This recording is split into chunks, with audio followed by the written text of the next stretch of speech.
Salut à tous les amis, c'est Monsieur Josh, j'espère que vous allez bien. Aujourd'hui on se retrouve pour une vidéo, non pas de bushcraft car on est en confinement et on ne peut pas sortir malheureusement, mais on va parler des Vikings et comment cette passion m'est venue. Cette vidéo est sponsorisée par Assassin's Creed Valhalla. Non, c'est pas vrai. Alors, tout d'abord, qui sont les Vikings? Et comme tout le monde le pense, non, ce n'est pas un peuple. Il s'agit avant tout du peuple scandinave. Donc ce sont les Danois, Norvégiens, Islandais, tous les peuples issus du Nord qui vivaient dans une région très difficile à l'époque pour l'agriculture. La plupart étant paysans, fermiers, forgerons, etc. Ils devaient trouver une solution pour continuer à vivre.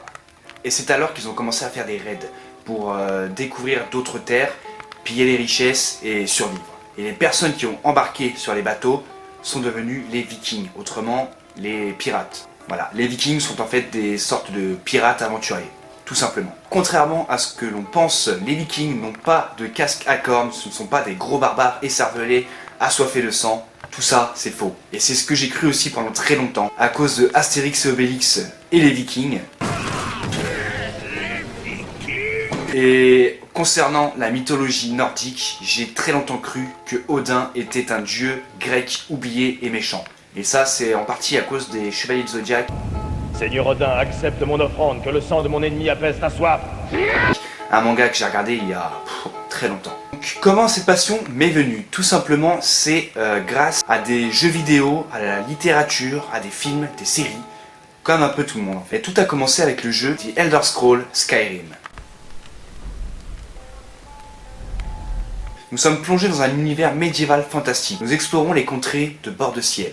Le pays des Nordiques. On peut y voir de magnifiques paysages de forêts, de pins, de sapins, de montagnes, de ruisseaux, de fleuves et surtout une architecture des bâtiments vraiment incroyable. Une mythologie est présente au sein du jeu, une mythologie inventée mais très clairement inspirée de la mythologie nordique. À ce moment du jeu, moi j'y connais rien du tout en mythologie nordique et tout ça, et j'y connais rien aux Vikings. Comme je vous le disais, je croyais que les Vikings c'était les méchants d'Astérix et Obélix. J'ai immédiatement eu un gros coup de cœur pour ce jeu et pour son environnement. Par la suite, je découvre la série Game of Thrones. Game of Thrones, une série incroyable où les personnages principaux sont les Stark, une famille nordienne. Pas nordique, nordienne. C'est un peuple qui vit au nord où il fait très très froid. Très vite, je repère de grosses similitudes avec Game of Thrones et Skyrim au niveau des deux peuples et j'accroche énormément à cette série. Un peu plus tard, je découvre la série Vikings et là c'est le gros coup de cœur. J'ai immédiatement toutes les réponses à mes questions. Les Vikings qui croyaient en Odin, Thor, Loki, Tyr, etc. Le peuple nordique présent dans Game of Thrones qui étaient les seuls à croire aux anciens dieux, comme les Vikings qui croyaient aux anciens dieux et non pas en Jésus-Christ. La série Vikings, gros coup de cœur qui m'a vraiment donné toutes mes réponses. Je kiffe. Un peu plus tard, je joue aussi à Smite, donc le jeu avec toutes les mythologies confondues, et je découvre Thor, Odin, etc., toute l'histoire de la mythologie, etc. Je vais maintenant vous montrer toute ma collection d'objets vikings, nordiques, etc., et vous expliquer un peu que représentent ces objets, à quoi servaient-ils, que sont-ils, des bouquins, etc. C'est parti.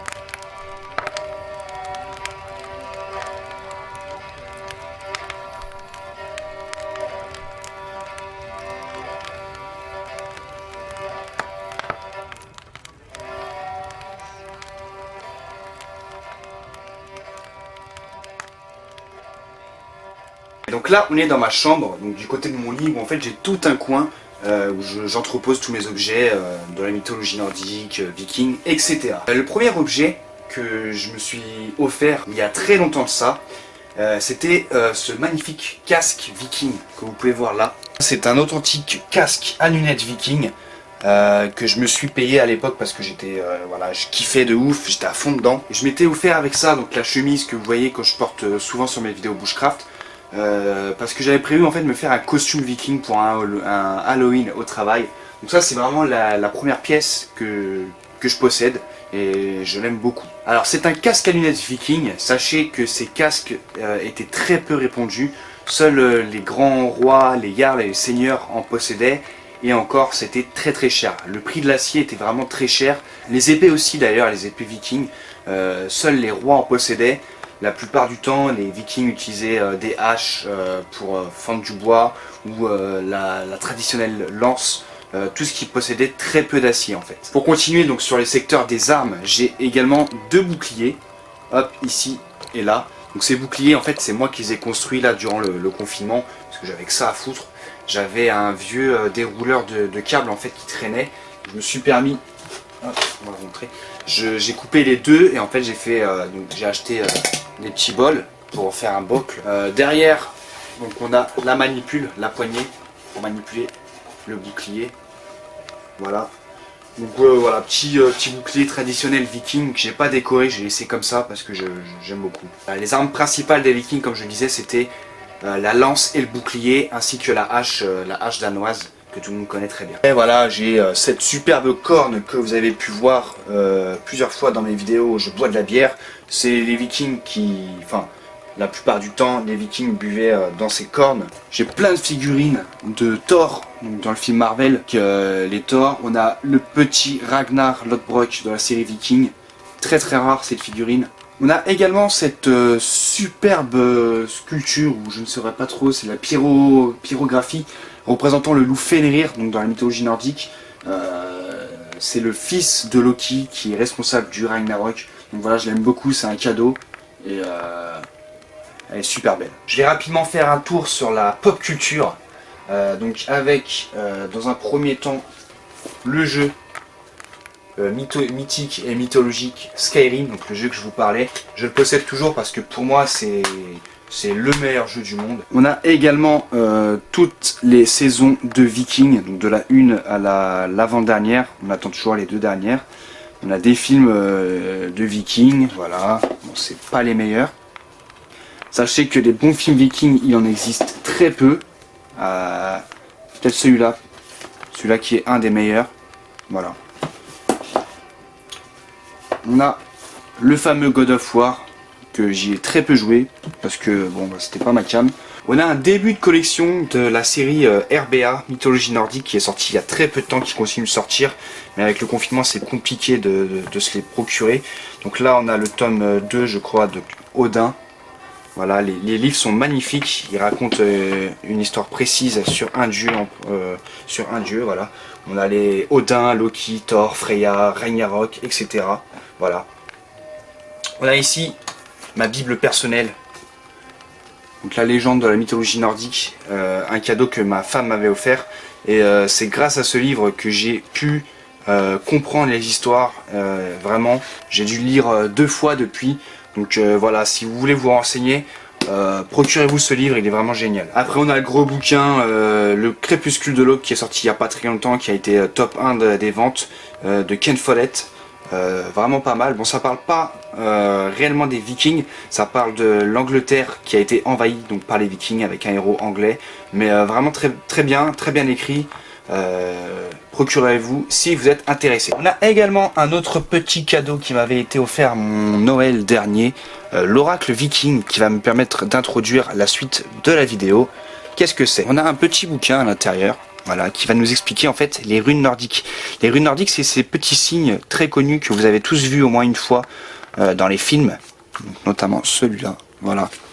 Avec à l'intérieur un jeu de cartes divinatoire style tarot. Voilà, qui en fait est tout simplement issu des runes nordiques. Donc voilà, je vous ai présenté ce livre en dernier tout simplement parce que je vais introduire en fait les objets sacrés de la mythologie nordique. C'est parti. Voilà ce que vous voyez dans ce petit sachet, donc avec le signe d'Odin et tout, ce sont des vraies runes divinatoires. Donc ça se présente comme ceci. Voilà. C'est les petites pierres en fait, donc qui sont gravées de symboles runiques. Donc, je ne vais pas m'éterniser à vous dire exactement ce que c'est. Sachez que les runes ont 3 fonctions principales. Donc c'est avant tout un alphabet. Ça sert également à lire l'avenir. Ça sert à enchanter certains objets. On peut faire des runes de protection, etc. Enfin bon, ça c'est des croyances. Vous y croyez pas. c'est vous qui voyez. On continue avec les objets sacrés. J'ai ici hop, 2 amulettes. Donc ce sont les marteaux de Thor en fait. C'est un symbole très répandu, qui est très à la mode en ce moment d'ailleurs. Voilà, le marteau de Thor, Mjolnir. C'est une amulette de protection, normalement. En fait, ça représente surtout le gardien de Midgard, donc le gardien de la Terre en fait. C'est un symbole qui est aujourd'hui porté pour dire qu'on est entre guillemets des protecteurs de la nature. Voilà. Donc les Vikings le portaient beaucoup à l'époque, ils pensaient qu'en le portant autour du cou, eh bien ils avaient les faveurs du dieu Thor et qu'il les protégeait. Voilà. Pour rebondir sur le marteau de Thor, j'ai également donc, le couteau offert par Anthony. Hop, vous le voyez ici. Où en fait le marteau de Thor est présent sur le pommeau du couteau. On continue avec les objets sacrés, les bracelets sacrés. Qu'est-ce que c'est? Tout simplement, ces bracelets étaient offerts à un jeune âge. Alors, je ne veux pas dire de bêtises, mais je crois qu'on offrait ces bracelets aux personnes quand ils atteignaient les 9 ans. Le chiffre 9 étant un signe sacré chez les Nordiques. Il représente les 9 mondes, les 9 jours où le fameux Draupnir, l'anneau de Odin, se séparait et créait un deuxième anneau. Enfin voilà, le chiffre 9 est un peu le chiffre 7 chez les chrétiens, c'est comme ça. Donc voilà, on offrait en fait ce genre d'anneau aux jeunes enfants. Cet anneau sacré servait à se consacrer au Jarl donc du village, mais également aux dieux, Odin, Thor, Freya, etc. Voilà. On consacrait donc notre vie à une cause et par cet anneau, on pouvait jurer, par exemple, on pouvait jurer fidélité donc sur notre bracelet. Pour le mariage, c'était pareil, on jurait sur notre bracelet. C'était vraiment sacré, c'était un peu l'âme des Vikings, l'âme voilà, c'était sacré, c'est comme ça. Donc c'est à peu près tout pour les objets sacrés. Après, j'ai plein de bêtises. J'ai le marteau de Thor qui vient de chez Disney et le petit marteau de Thor qui vient de chez Disney. Plein de bracelets en cuir avec le petit arbre de vie, Yggdrasil, l'arbre monde, avec qui contiendrait en fait les 9 mondes dans chacune des branches. Voilà. Donc voilà les amis, c'est à peu près tout pour la présentation de ces objets. J'en ai beaucoup, hein, c'est le bordel. Mais je pense vous avoir présenté le plus gros et le plus important à mes yeux. Ça fait à présent presque 7 ans maintenant que je suis un gros fan de ces histoires, la mythologie, les Vikings, etc. Gros féru d'histoire médiévale. Voilà! J'espère que cette vidéo vous aura plu. N'hésitez pas à vous abonner pour ne pas rater la suite des vidéos qui vont sortir, notamment sur la suite du camp qu'on a commencé à construire. Likez la vidéo si elle vous a plu, partagez-la, etc. Ça me fait énormément plaisir. Moi je vous dis à la prochaine, portez-vous bien et c'est ciao!